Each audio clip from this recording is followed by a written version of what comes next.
Assalamualaikum warahmatullahi wabarakatuh. Halo sahabat Araniri TV, sekarang saya sedang berada di Masjid Fatun Qarib UIN Araniri Banda Aceh dalam rangka melihat kebersamaan buka puasa bersama. Bagaimana selanjutnya? Ikuti liputan berikut. Masjid Fatun Qarib Universitas Islam Negeri Araniri Banda Aceh menyediakan takjil atau makanan untuk berbuka puasa pada bulan Ramadan 1445 Hijriah. Jamaah masjid tersebut bisa mendapatkan takjil secara gratis. Tengku Saifuddin Ar-Rasyid selaku Badan Kemakmuran Masjid Fatun Qarib UIN Araniri Banda Aceh menyediakan 400 paket menu takjil berbuka puasa dan makan malam setiap hari yang akan berlangsung selama bulan Ramadan.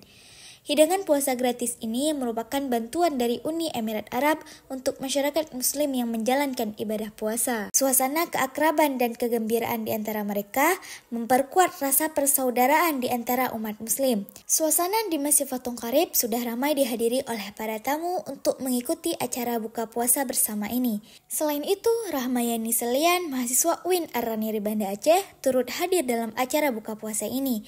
Ia mengungkapkan rasa syukurnya. Mengenai program buka bersama gratis di Masjid Fatun Qarib ini, alhamdulillah sangat membantu sekali terutama bagi kami anak perantauan.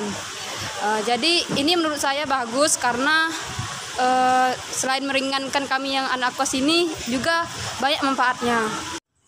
Demikian informasi mengenai buka puasa bersama di Masjid Fatun Qarib Universitas UIN Araniri Banda Aceh. Saya Rahma Arianisi, Araniri TV melaporkan.